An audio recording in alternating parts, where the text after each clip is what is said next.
Hello and welcome to this week's episode of Conversations on Conversations, where each week we explore a topic to help us have more powerful conversations with ourselves and others. I am your host, Sarah Noll Wilson, and I am stupid excited to introduce. We've been just in a fit of giggles leading up to this.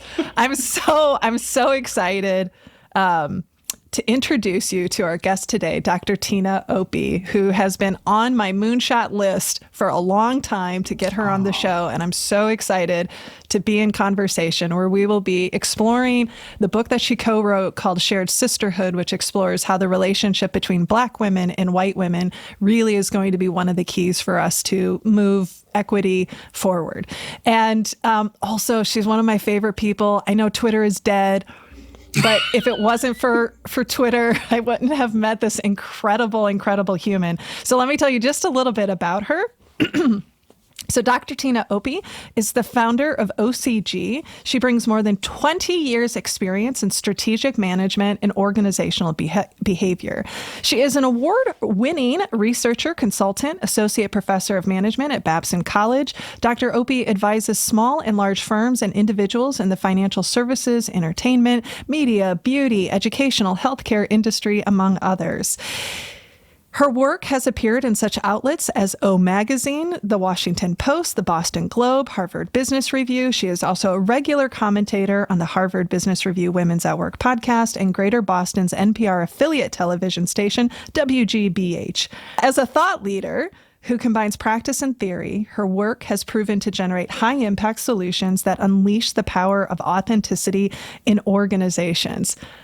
Welcome to the show, Dr. Tina Opie. Sarah, thank you so much. That was such a great introduction. I'm so excited. Thank goodness that we met on Twitter. I mean, even though we can have a whole conversation about that, they need some shared sisterhood because I don't know what he's doing. No, that made me nervous. I turned on my phone one day and I saw this the X, and I was like, does that mean the app didn't load? I mean, what exactly? What is happening? Wow, there's a lot going on. It is a case study in an absolute shit show. That's what it feels like. Yeah, we will probably be discussing that when I am teaching in the spring. I will make sure to I'll ask the students what they think. Yeah, that'll be interesting. I mean, there's a part of me that's like, I don't know, maybe if women were running the show, maybe that wouldn't have happened. But yeah, I think you're right. Conversation for another day. Okay. Yes. What else do you want us to know about you? I'm about to be an empty nester. Oh, yes. Ooh, how's that feeling? I'm not ready. Okay. Yeah. You know, when Beth said this, my co-author said this, that the days were long, but the years were short. And so while we were in it, my husband, Fred, his name is Frederick Douglass Opie, Dr. Frederick Douglass Opie, and he's a historian. When we were in it, it was tough. I mean, there were times because I was a doctoral student and we had our second child right before my second year. This funny story where I didn't ask permission. I just showed up at school with the baby because I was afraid that if I asked to bring the baby, they might say no. Mm. And I wasn't prepared to hear no. So I took matters into my own. I was like, I'm going to go right through. I'm not prepared to hear no. So here I am. And they were fabulous. One of my professors, Dr. Francis Milliken, during a cognition class, held my daughter because it was my day to lead the discussion and Chase would not go to sleep. Though she'd just been fed and burped and diaper changed. She was like, I'm here. So Dr. Milliken held her. I love that. Yeah, I mean, there's all kinds of things. I love documentaries. I like to sing. I've been on a DeBarge kick. If people know that group, it's a family. Oh my gosh. Do you remember the song? Feel the beat of the rhythm of the night? That's DeBarge. Mm. So I have been, El DeBarge did a Tiny Desk concert for NPR. Let me tell you something. Awesome. I used to want to be a singer. So anyway, I love music, all different genres. I love fashion. I mean, what else do you want to know, Sarah? We can talk all day. I love all of this. I mean, we bond over our busy brains, our ADHD brains, and being later diagnosed and navigating that fun world. Someday I want to do a panel of just all of the incredible like women in my life who we've all been diagnosed later. But then I'm like, it would be 8 hours long because we would just go off on so many tangents. And then what would happen is people who don't have ADHD would not be able to follow the thread. They wouldn't understand, why in the world did she talk about shish kebab and now she's talking about Mormons? Like, or talking about the sky and now she's talking about Beatles. Like, how do all these things? But I love talking to people with ADHD. It's a superpower. I really do mean that. It can be frustrating. The flip side of a superpower can be like your kryptonite. But when you learn how to manage it and get the tools in place, I think I've been able to accomplish many of the things that I have because I have ADHD and I think differently than a lot of people do. Yeah. I always think of it as constellation thinking, being able to make patterns or looking at a situation differently. And I think that lends itself and speaks to the, your seminal work with the Shared Sisterhood is how do we look at equity in a new lens and how do we look at it through, just that idea of authentic connection. So start us off on that journey because, before we hopped on, and I don't think that I realized that this has been part of your work. You've been thinking about it, researching it, doing work in this area for over 15 years. That initial idea of Shared Sisterhood got planted 15 years ago or so. I mean, probably it was planted long before that, but. Yeah. Well, so I heard someone, we were talking about sisterhood. It was at a professional development workshop at the Academy of Management. And in this conversation, we were trying to pull practitioners and academics together to think about how we could change the world. And we were talking about sisterhood. Someone said shared sisterhood. It was my responsibility to develop the idea. I ended up doing that initially with a couple other people, but then interest waned. I was the last person standing. I wrote a white paper on shared sisterhood, and this would have been after 2010 because it was when I was at Babson, but it was a very new idea. And the basic premise was that whenever I looked around, I never understood why, if feminism is real, women weren't helping each other in the workplace, especially Black women and white women.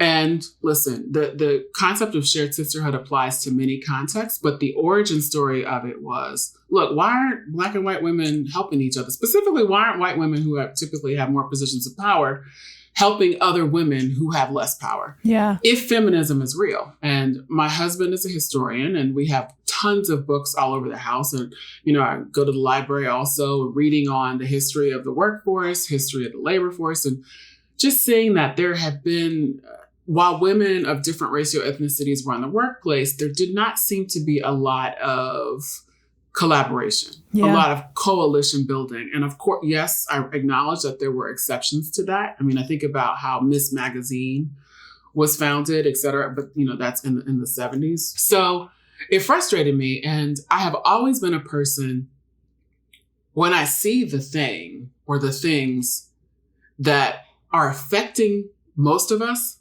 but none of us have the courage to talk about, that's where I want to be. And so I wrote this white paper on why I thought that might be that Black and white women weren't helping each other. I put some history in there. I'm an organizational behaviorist, so I had some ideas about what might be happening in the workplace, but it wasn't fully fleshed out. And so I shelved that paper. And then fast forward a couple of years, I was working on a research project with some Babson colleagues, and we needed another person to join the team. And I had met Beth, and we can get into how we met if you want now or later. But Dr. Beth Livingston, who I co-authored Shared Sisterhood with, we had worked on a couple of projects, and it was so much fun. You know how sometimes it's like pulling teeth working with someone. Other times it's like you could spend the whole time. It's supposed to be your work hour, but you're catching up because we just liked each other. So that's how it's been with Beth, always been with Beth. And I asked her, I said, look, we've had success on these other projects. I have this white paper. It's called Shared Sisterhood. And it's really about, if feminism is real, why haven't Black and women helped each other, and coming up with solutions on how to promote gender and racial equity. Would you be interested? She said yes right away. I sent her the white paper. I had done, I think, a podcast with Harvard Business Review's Women at Work podcast. I think it was with Amy Bernstein and Sarah Grain Carmichael, or maybe Nicole Torres, or I can't remember. But we had talked about sisterhood as power, sisterhood as authenticity, et cetera, et cetera. I send the white paper to Beth. She shares some of her ideas. And it quickly dawned on me that the reason why shared sisterhood never gained traction in my mind was if I was going to write about sisterhood, I needed a sisterhood to create it. So, I needed the perspective of someone who was different than me. And that is a case study, I think, for many of the issues. We were joking about X or Twitter.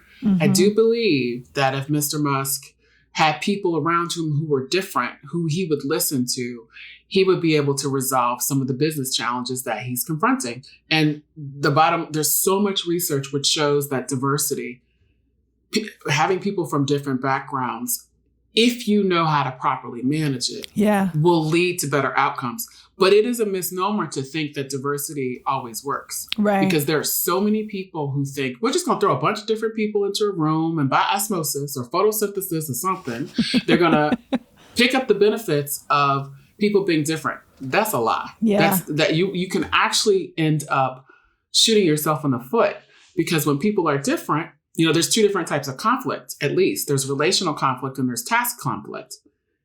If you put a bunch of people together who are different, and they may have different values, different backgrounds, different interpretations, they may have a lot of relational conflict. That is not what we're trying to go for. We're going for task conflict, which is where we have different ideas on how to get the job done. But we've created a culture of respect so that we listen to each other. We don't have relational conflict. We have task conflict. That is when you can harness the benefit of diversity and have better outcomes. But you must have skill. And it is not, I think, because all of us are humans, we're like, well, I'm diverse in some way. Or, diversity, first of all, is a group level construct. You wouldn't say I'm diverse and you're not diverse, Sarah. But people say that all the time. They're like, well, we want to hire a diverse candidate. Child, you need to read the literature on diversity. Diversity is a group level construct. So you would say that group is diverse. Yeah. Because think about it. If I'm at a group with Black women and you join, well, you've diversified the group, Sarah. Right. So the group is more diverse as a result of you coming. But we wouldn't say that you're a diverse person. I mean, that sounds, when you think about it that way, it sounds crazy. Well, and I want to go back to that point that you made about, if I'm going to be writing a book on shared sisterhood, it has to be, sort of born out of sisterhood. And that's one of the things that I found really compelling about your book with Beth is Dr. Livingston, is that it danced between hearing your perspective on certain situations, her perspective on situations. It honestly, you both had moments of vulnerability of saying, I was a little cautious at first when, she first reached out. And so what I appreciated so much as a reader is not only understanding the concepts, but also seeing how it played out, not only in scenarios you shared of, here's an example of where somebody's done this well, or here's an example, I'm thinking of the Glennon Doyle story that you share, but also this is what it looks like in our relationship, our practice, that just anchored some of the ideas so strongly, because I can't wait to get into all of this. Well, thank you, because Beth and I spent a lot of time thinking through how to weave the story together. And look, it works for some people and it doesn't. I love, who is it who has people read the mean tweets about them? Is it Jimmy Fallon? Yeah, it is. There are some the book has been very well reviewed and regarded, but there every now and then are some reviews that crack me up. So I'm like, they're like, I can't understand this writing. And I just have to laugh. And, I get it. Sometimes books work for some people and sometimes they don't for others. And it might be because I have ADHD that they were like, girl, what are you saying? Yeah, but, which might be why I was following all of Tina's spots. When I was going back through, I was like, I was highlighting a lot your sections. And I say hats off to you, because every book, I guess, is not for every person. But we spent a lot of time crafting a narrative, telling stories, and trying to break the constructs and concepts down so that they weren't these pie in the sky academic terms. Yeah. I mean, obviously there's a lot of academic research in the book, but we wanted to tell a story. We wanted the book to be practical so that every reader left with a strategic toolkit on how to develop those interpersonal relationships in pursuit of collective action and equity. Yeah. And the other part that was one of many parts that was so powerful was even in the exploration of the idea of sisterhood, the idea of bridging, the idea of building these relationships, and being able to speak to how it might look different if you are somebody who's from has an identity of historically marginalized, right? Yeah. Like perspective versus somebody who's been part of the dominant power culture, and that was really interesting. I'm not gonna lie, I was reading this, and it's something that I've been wrestling with a lot more recently, like in the last, I would say, 5 years or so. But having been raised in such a like individualistic, right, that I'm like, I don't know that I know what like really good sisterhood looks like. Ooh, yeah. And I've been fortunate though. I will say this, that I've been so fortunate, over the last, truly 7 years or so, 7 years, where I've been fortunate to forge those relationships in part because they're bringing, my friends or colleagues are bringing these different perspectives. But I think I'm just speaking as my experience as a white woman, this sort of like collective community, collective action, that wasn't always part of my DNA, if you will. Yeah, well, it's so interesting because that is something that we talk about and that I've experienced. And, when Beth and I share our stories sort of about our backgrounds, I talk about how my parents raised me to believe that I was excellent, that Black people were excellent, that I was going to have to work hard. Also, that we had to look out for each other. So it's always interesting, Hofstede's cultural dimensions where they talk about individualism and collectivism. And they always say, well, Western societies are more individualistic. But you always have to have a caveat that it depends upon the subculture, because most people I know who are African-American, who are, from Nigeria or the Caribbean, I go to a very international church. Collectivism is how we have operated. Yeah. And so, there's things like, don't bring shame on the family name.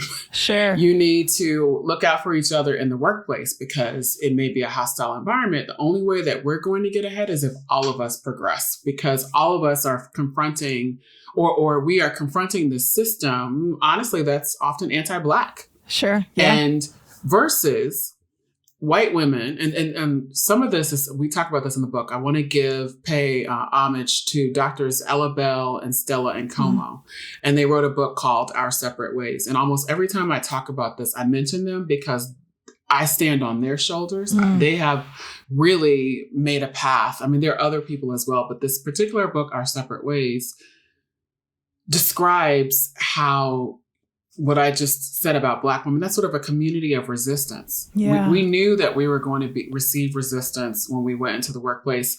And so we had to prepare for that. In contrast, white women are often raised in a very individualistic way, where, according to the book and according to other research, where it's really emphasized, especially for women, you need to work hard, put your head down, you'll get ahead. Issues of sexism are often not mentioned. So then you get into the workplace and you're out for yourself. You're not really looking at other women. Right. You're thinking about your individual path. And so then we have this clash of differences when a white woman meets a Black woman and a Black woman has collectivism. And obviously these are stereotypes. Right. There are some Black, these are generalizations, I should say. There are some Black women who are not at all collectivistic, and there are some white women who are not at all individualistic. But from their interviews, from research that has been done, these generalizations hold true in some situations.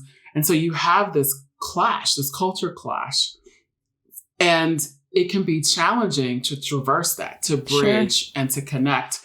And the beauty of the relationship that Beth and I had is that, I mean, we have disagreements. We still have disagreements. We do not think the same way. We have different backgrounds. But because center equity, because we trust each other, because we respect each other, we can have difficult conversations and still come out fine. Yeah. And that is such a benefit. It's such a benefit to be able to do that. And, we do distinguish between the fact that Beth and I are sisters. We're also friends, but you don't have to be friends at work. Yeah. I want to organize my thoughts. One of the things that I really loved was how you broke down what a high quality connection looked like. Mm-hmm. And that doesn't necessarily mean it's a friendship, but right. Because you can have the professional and you talk about that emotional carrying capacity that we can share our real and true emotions. Yeah. That I want to make sure I pronounce it right, because this is the first time I had seen this word, the tensility. Mm-hmm. Tensility. Yeah. Yeah. That ability to be able to hold strain or tension, and then the connectivity, right? How do we open ourselves to new? And we know that white dominant culture, white supremacist culture, leave the emotions at the door.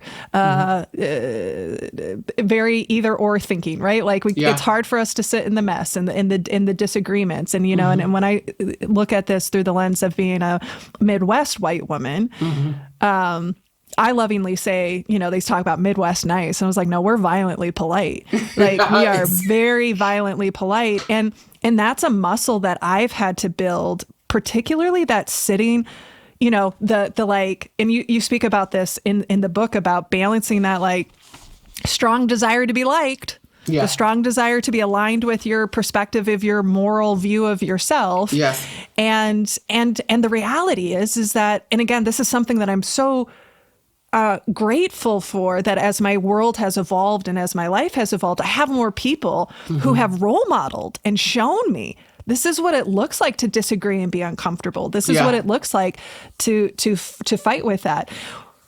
How, like, when you think about the work that you've been doing over the years, the work that has come from the book, the conversations you're having, what has that, what have you observed in groups, and what have you found to help people develop those skills to be able to hold the space for the real emotions, to be able to navigate the strain and that discomfort? Because now that I've experienced that, I don't ever want relationships where we're just surface level again. Yeah, that's a great question, Sarah. And so some of the work that I do, let's say the consulting work, where I may be asking if I can be a fly on the wall as I observe a conversation. There are some things that I observe. So typically, people in the group defer to the person with the highest status. And that's often, in many of the organizations where I am, that's often white men. And so what I've learned how to, so people defer to the white man. So if the white man, or if the leader of the organization or the group in that conversation is willing to engage in the conversation, then that may happen. But oftentimes what happens is people don't know where that leader stands. Yeah. And so they skirt around it. They tiptoe around it. They may private chat me an issue or concern, but they're afraid to put it in the group chat because they don't want everybody to know. So what that says is that there's some risk in that culture of expressing what you actually are thinking or feeling or what you might want to do. One of the things that I have done is I jokingly say the meeting is not the meeting. The meeting before the meeting is the meeting. So because I know that's just a normal thing for people to form status hierarchies pretty quickly. We're sizing each other up. We're saying who is the most powerful. Who are you going to sit to next to at the table? You don't want to sit next to the person who only needs stuff from you. You want to sit next to the person who can give you something at the networking lunch. Okay. If you can identify people who are in formal positions of power, but also informal, and I really want to I hope we spend some time talking about that, informal influencers. I like to identify those people. And the way you can identify those people when you're entering into a new environment is asking people, well, who do you go to for guidance? Who's the person who really knows a lot about ABC? Who's the person on the team that if they left, the whole team would say, oh my gosh, how are we going to get this done? And that might not be the person who's formally in charge. Right. So then having conversations with that person, almost making sure that they are, you listen to their voice, you hear their voice, you run your ideas by them beforehand, and then you get those individuals to role model the very behavior that you're trying to introduce to the group. So if it's taking a risk, what would it look like if, okay, they've deferred to you, Sarah, or to Nick, right? We know that because of the way the group functions, they're going to defer to you. I will work with you before the meeting to practice on how you can role model vulnerability, to practice how you can role model risk taking. And we'll come up with case studies, because I don't want you just throwing yourself under the bus. And you know, people are like, well, how vulnerable should you be? I'm like, please don't go up in the meeting talking about something that completely erases the credibility that you've established. That's not what we're saying. I'm not saying this is not a therapy session. Yeah. And again, these are not necessarily your friends. Right. But what you're trying to do is role model situations where you've been vulnerable, empathetic, where you've had trust with somebody or you've taken risks. That can then start sort of a halo, a situation, rather than it spiraling downward, it spirals up in a positive way, where other people are more comfortable doing that. And that's the goal, so that you can begin to chip away at these schisms that exist between people. So that's how that's what I've observed. And that's a solution to overcoming that. I love that so much. And I love that focus too on, not just the formal authority, but who has the informal power, and knowing that people will respond and listen to them. Because I feel like, one of the things that I've observed, that I've also experienced, right, on my journey in relationships, on my journey, is sometimes you just have never experienced it, or you've gotten so used to tolerating, or you've developed, and especially, and you talk about this in your book, right? If you are a member of the dominant power group, right? You just do have blind spots. And actually, so some people I know this is going to sound crazy, you have areas that you're not aware of. Right. Yes. As opposed to blind spots. Blind spots. Whatever. Yep. Thank you. Yeah. Just areas you're not aware of because it wasn't your lived experience or whatever the case is. And so you don't even know, what does it look like? I really want to emphasize that all of us have areas that we are not aware of. Right. As human beings, we have, it's like on a car. I mean, this is literally a blind spot, right? The mirror. Where there's that, when we were teaching our children how to drive, and thank God also sending them to driving school, because I don't have the nerves for that. I was like, slow down. They're like, Mom, I'm going 15 miles per hour. You're like, feels too fast to me. Exactly. It's too fast for me, dude. Don't let the water come out of this cup. But anyway, when you're braking. So there's that, this is an actual blind spot where when you're driving and there's a car and they come up close enough where you can't see them in the side view mirror. So just like that happens in driving, it can happen with us in real life. And I think it's important because in these conversations, I've said to Beth, when can white women really speak up? When do they feel comfortable? Because so the issue is, when Beth and I are having a conversation as a Black and a white woman, if we're talking about race, she will usually defer to me. Sure. Yeah. But if we're talking about religion, because I'm a Christian and she's an atheist, I defer to her. And so it's really important to map out your identities and to be thinking about, and why do we do that? Identities are imbued with power. Yeah. Certain identities, and whenever I ask this question, people push back, and you can see this in political discourse now. People do not want to think that this is a real issue.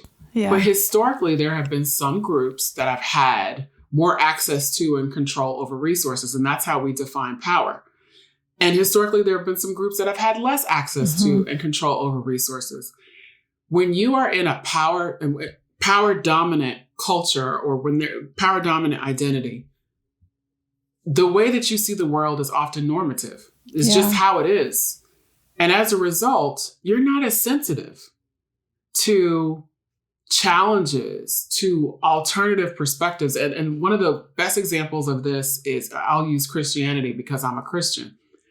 I never used to think about the fact that we would have exams Never on Christmas, but we would have it on all these other days, all these other religious holidays that were very important to people of different faiths. The way that we talk about shared sisterhood is I have developed relationships with people who are atheist, agnostic, Muslim, Jewish, Hindu, Buddhist. As a result, when we're having these conversations, they can say, Tina, I had to miss XYZ to do. It is then incumbent upon me as a person from the power dominant group to go to the system and say, I think we need to re-examine this exam schedule. Have you all ever noticed that we never have exams on Christmas Day, but we have them on these holidays? How can we create a flexible system for students to take the exams, for faculty to proctor the exams in a way that is respectful of their faith? Notice I did not say it's up to the person from the historically marginalized group to go to the system. If you have power, use it. And my hope is that you don't just use power to benefit you. Right. And that is where collectivism comes in. That is anathema to much of what we talk about in this individualistic, capitalistic society. And listen, I'm a capitalist. Some people might say I'm not, but I run a company. I have an escort. I've had employees. I have contractors. I have vendors. And my goal is to make a profit. But the idea is not just to make a profit for me. Right. I want to, and I'm not trying to make ridiculous levels of profit either, because I want the people who I touch to be able to take what they've learned, build their own platforms, because I'm trying to change the world. And I think so that it's more inclusive and more equitable. Greed is a heck of a drug, though.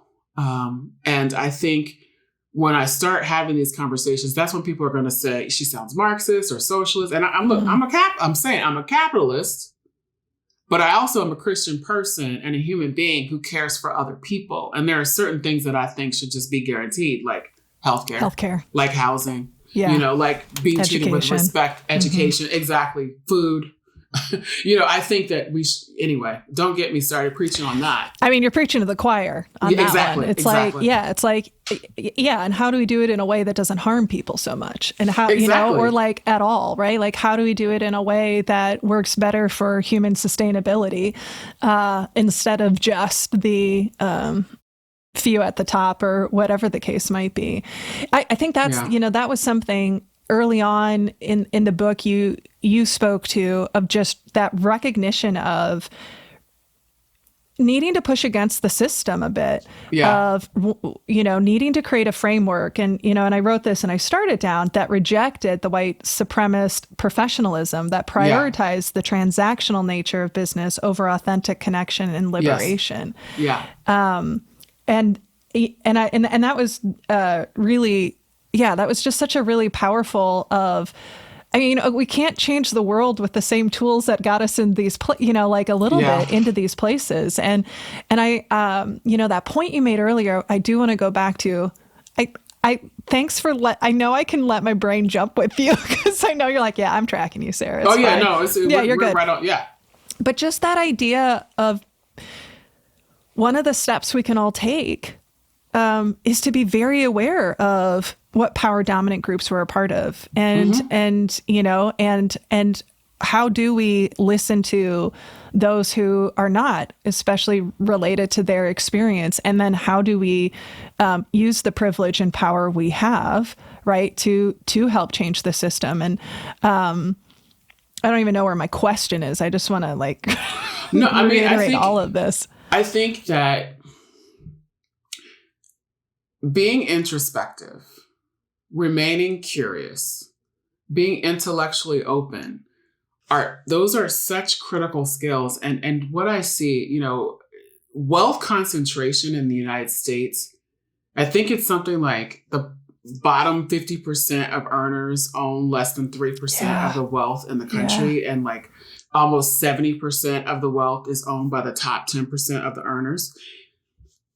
There are some people who look at that and just say, well, the people on the bottom need to work harder. Yeah. I reject that.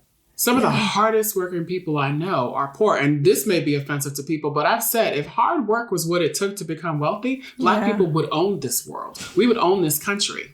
Seriously, think about, when you look at the fact that the value of enslaved people exceeded the GDP, like it was ridiculous if they actually had paid that. So hard work, meritocracy, I get it, right? That would be the goal. Wouldn't we all love to be judged based on how well we sang or worked or took the test, whatever? But we know that there are so many other factors. And when people deny that, I'm like, well, why are you working so hard to get your child a tutor? Why are you working so hard to get them networked in at this country club? To get them get that caddy job? We know that who we know matters. And who we know is often determined by the zip code in which we're born. Right. And that's one of the biggest predictors of where we end up in the world, or end up in terms of our life outcomes, is the zip code into which we're born. Yeah.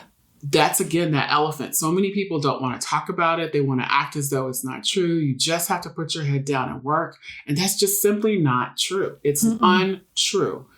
And also, I think like part of that fear too, and that was a reckoning I had to go through, right? Like as a white person, I didn't grow up with money. I grew up in lower class. So I had an identity about myself that like I had to struggle and recognizing that, and maybe being pushed against that, like, yeah, and maybe although I struggled, the struggle was different or perhaps not as hard, or I didn't have as many barriers, right? Like, I think that's part of the struggle was not because you were white. Right.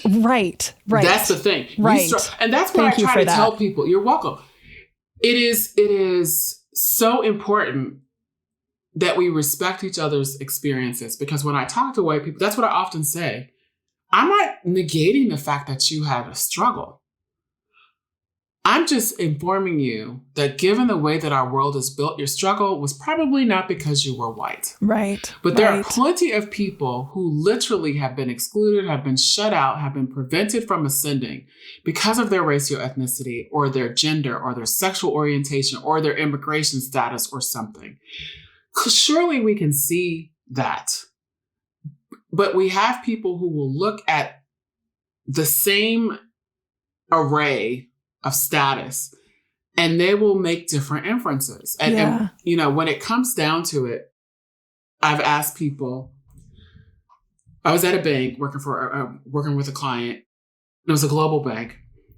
And, they have their C-suite executive team, and it's like 50 people. I'm estimating. Yeah. And what I remember was like, there was one woman, there was one man of Asian descent, and 48 white men from different countries. And I said, do you mean to tell me that this is a global company and you actually think from around the world, the best people for 96% of your positions are white men, roughly between the ages of 50 and 70?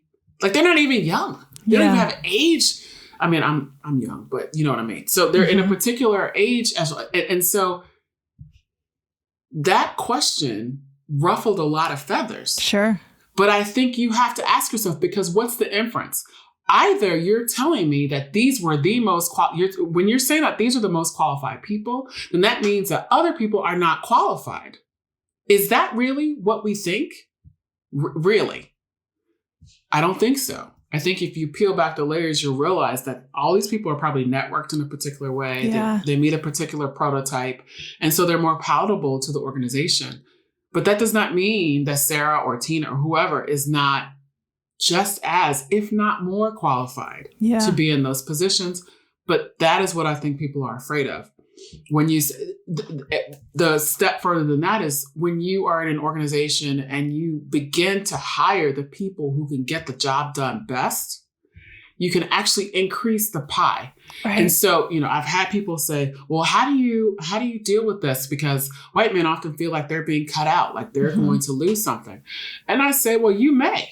But think about this. You may go from 50% of the pie to 10% of the pie. But what if the pie, 50% of 100, exactly, 50% of 100 is a lot smaller than 10% of a million. So perhaps the cure for cancer could have already happened, but we didn't let a Black woman into the medical field. Or perhaps the way that we can address homelessness is in a homeless person's mind. Yeah. But you won't give them the platform or the audience, or you won't give your ear to listen. And that would improve all of our lives if we were to do that. So this zero-sum game, Heather McGhee has a fabulous book called The Sum of Us. And she went across the country interviewing different people and talking about and really seeing up close what happens when we frame this as a zero-sum game. Mm-hmm. So every gain for a historically marginalized person is interpreted as a reduction for historically power-dominant people and groups, I should say.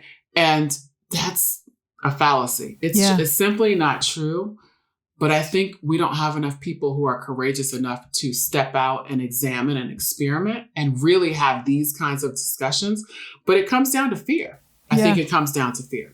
Yeah, absolutely. One of the things that was coming up is a conversation I was privileged to have last year with Tara J. Frank on her book, The Waymakers. And she's one of my...